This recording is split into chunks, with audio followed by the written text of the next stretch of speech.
Hello, this is Jeremy Bullock, who played Boba Fett in the first Star Wars trilogy, and you're listening to Radio Free Decipher. Mark Tuttle with you once again here on Radio Free Decipher. I will be your MC for DecipherCon 2000 coming up this October 5th through 8th at the Doubletree Orlando Resort in Kissimmee, Florida. We've got a great weekend planned for you, folks. October 5th through the 8th. Make your travel plans now and join us for a weekend of gaming, fun, Star Wars, Star Trek, Young Jedi, Austin Powers. It's going to be a good time, folks. Now, after last week's Radio Free Decipher, a lot of people asked me for some more details, maybe stuff I wasn't supposed to be telling. So I can tell you a few more things that we've got for you lined up here at DecipherCon. Now, the best part about coming to DecipherCon, of course, is always seeing new product and seeing it before anybody else gets a chance to. We got you covered on that, folks. We've got 3 terrific new product releases that you will see for the first time this DecipherCon. All right, here we go. Number 1. We have the enhanced premiere for the Star Trek CCG game. 21 brand new premium cards that will make some old strategies a lot cooler, introduce some new strategies, maybe some new personnel, maybe some different twists on some things you've seen before. 21 great cards, folks. If you're a fan of the Star Trek CCG game, you're going to want to get your hands on these cards. The brand new enhanced premiere for Star Trek CCG. Next up for the Star Wars players, we've got the Jabba's Palace sealed deck. It's 20 new premium cards, and I've seen these cards, folks. These cards are fabulous. Lots of scum and villainy going on in Jabba's Palace, and of course, that's what this set will highlight, all right? 20 new cards, and don't forget, we've got terrific new box designs for this product as well, so you're definitely going to want to see that. Another big plus for the fine folks at the Decipher Art Department, the best art department in the CCG world, bar none. All right. Lastly, we've got the Star Trek CCG Reflections, the first 5-year mission. This is a brand new product. We did it for Star Wars. It was such a huge success that we've got a Star Trek CCG Reflections now. It's called the first 5-year mission. 100 foil cards, and 5 of them are special cards. Now, they won't let me tell you why they're special, but again, you want to get your hands on these because they're going to be some beautiful images on these cards. Now, some good news about these new products. Enhanced Premiere for Star Trek and the Jabba's Palace sealed deck will be street legal for the Sunday Decipher Team tournaments. Now, they're not legal. They won't be legal for anything else outside of DecipherCon until they're on sale to the rest of the world. But if you play in the Sunday Decipher Team tournaments, you'll be able to use these new cards before anybody else in the world, folks. So make sure you get signed up for those events. And they're all going to be on sale at the Decipher store all weekend long. You'll be able to actually purchase the new product all weekend long. As a matter of fact, the Decipher store is your source for all things Decipher, so make sure you come ready to play and shop. All right? Now, let's talk about tournaments. The tournament schedules are posted, and if you pre-register through the Decipher website, you can get your hands on some beautiful exclusive Star Wars CCG foils.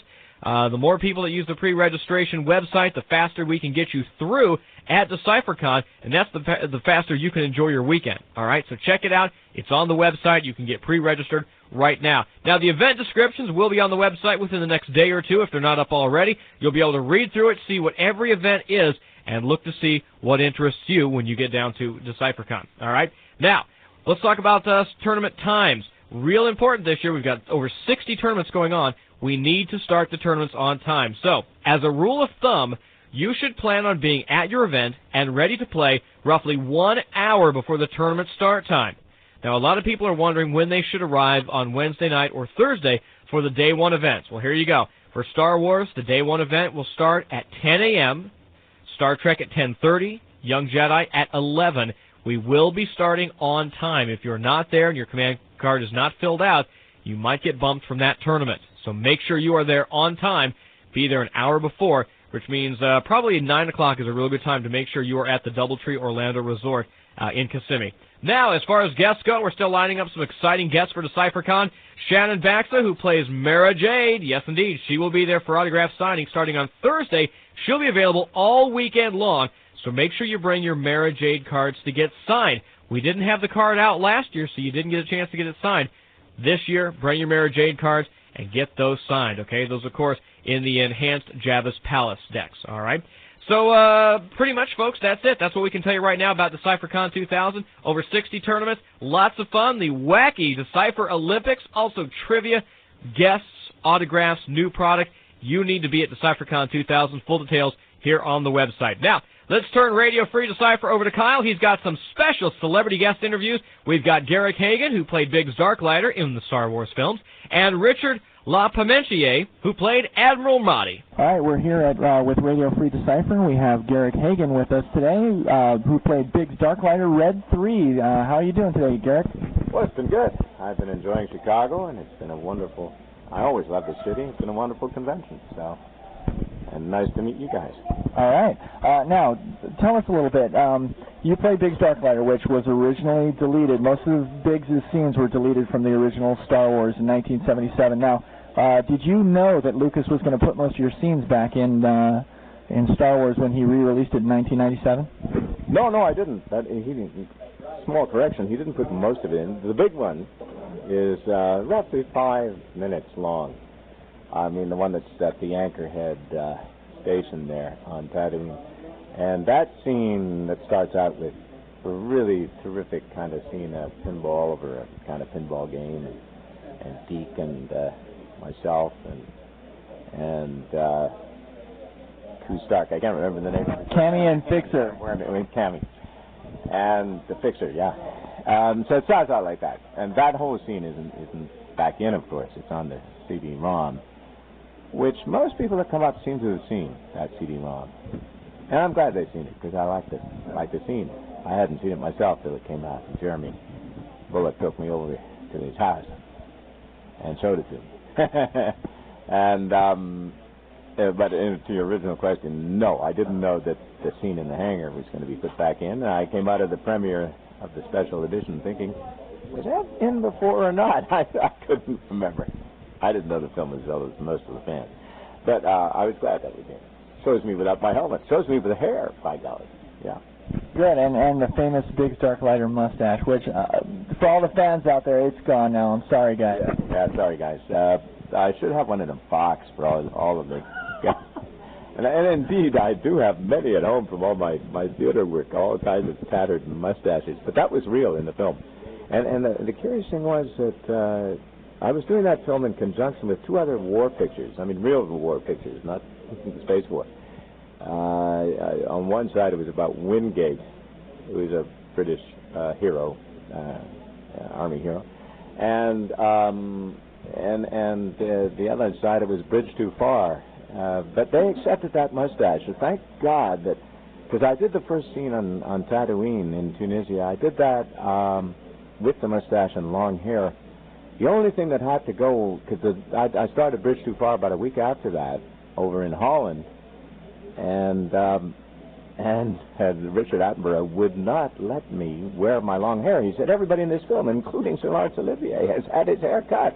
You are getting it cut, my boy. And I had to be marched off to the maker. I said, I'm doing a film called Star Wars. And Ned said, what is Star Wars? Forget Star Wars. You're here, and if you want to stay here, you're getting a haircut. So, I mean, I did. And then I went back to George, go back in the hangar scene. I said, oh, George, look, I'm sorry. I can't. George says, what's the problem? I said, well, look at my hair. It's short. Anyway, George said, it's no matter. You got it cut at the Academy. They have barbers at the Academy, you know. So that's why getting my helmet off in the hangar scene is quite a revelation. It's shorter than it was when I did the scene in the hangar. The end, the story of my hair. Well, that's funny, because now there'll probably be novels written about the Academy barber. You know, you're probably the first actor ever to talk about the Academy. You know, the Rebel Academy barber shop. Well, at least it's not makeup, eh? Right, exactly. All right, well, so tell us a little bit. What are you doing now these days? Tell us about your website, that kind of stuff. Oh, well, yeah, the website is my own website. It's just my professional one, kind of boring, GarrickHagan.com. But it's all kind of new. We're very slow in England, a lot of us. And I'm hoping to have a BiggsDarklighter.com. It's there, and it starts off with a bunch of sort of pseudo X-wing planes coming together. You can zoom in on those. But it's fun, and then I hope to kind of respond to some of the letters I get on a kind of talk line, or not talk audio, but talk. I'll write maybe once a month. But that's at BiggsDarklighter.com, and if that's all right with everybody in the organization. So there they are, two websites, and my other line of business, as well as acting, is directing audio books, and I'm doing at the moment a trilogy, fantasy sort of trilogy, wonderful stuff like Lord of the Rings by Philip Pullman. And they're known over here. The first one is just won a big award here in Chicago with the Audio Publishers Association called The Golden Compass. And the second one, The Subtle Knife, has also won small awards with the earphone, called an earphone from Audiophile magazine. So the third one I'm working on now is The Amber Spyglass. These are huge books with a huge cast, about 36 actors.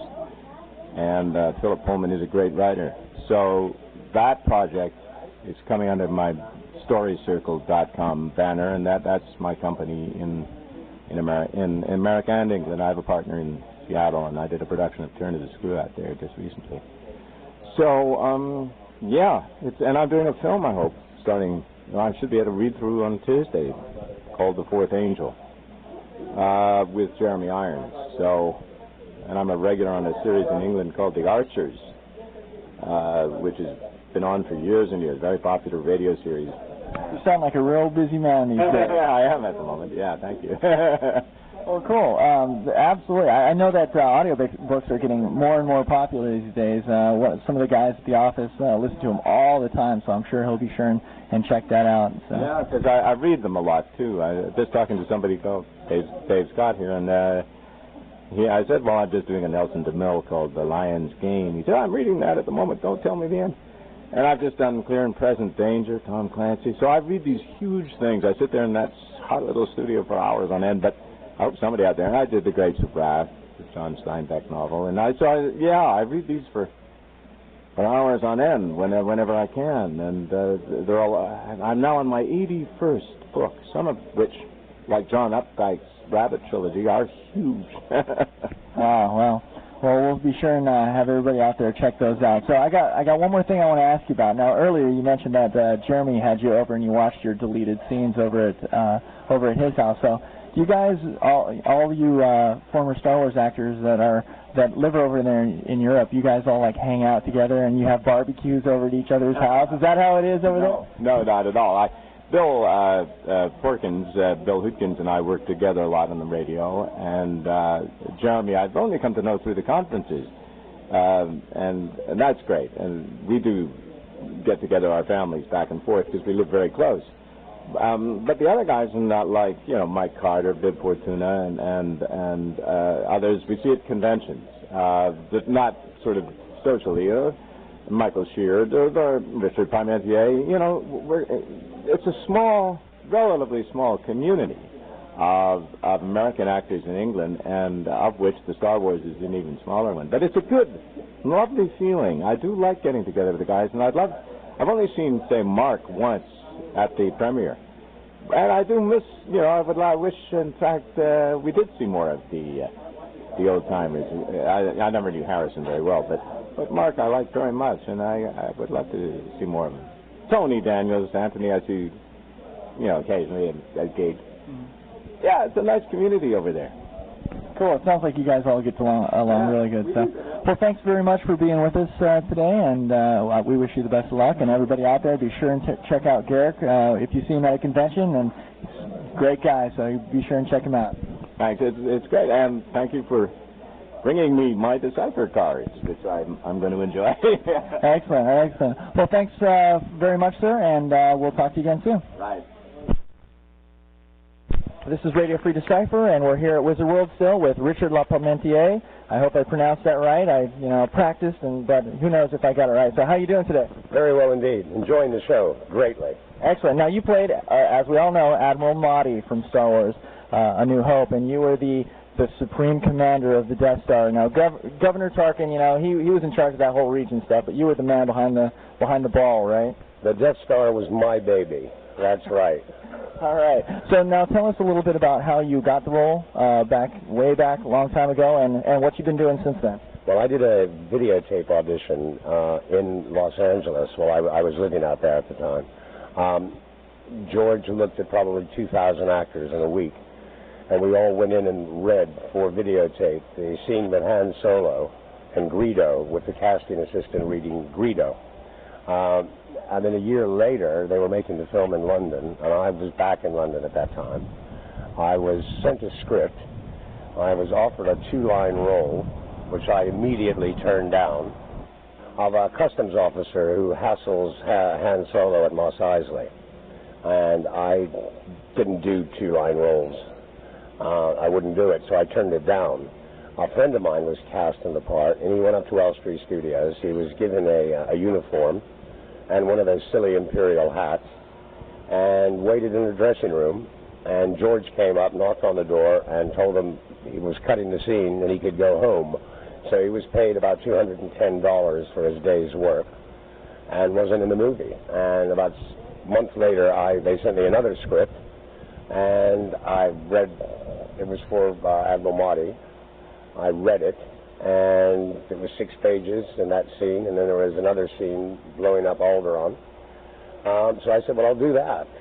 Little did I know at that time that turned out to be one of my best, if not, it is the best career move I ever made, by turning down the film the first time. Really? That's an interesting story. I bet people haven't heard before. No, not many. All right. So, what have you been doing since then? Since 1977? Well, God, I acted up until about 1989, and then by that time I was married and had 2 children, and then another one on the way, and acting really wasn't paying enough. And also by that time I'd started work as a screenwriter for film and TV in Britain, and then I got a film to write in Los Angeles. And then I wrote some movies of the week. So my writing career was slowly taking over my acting career anyway.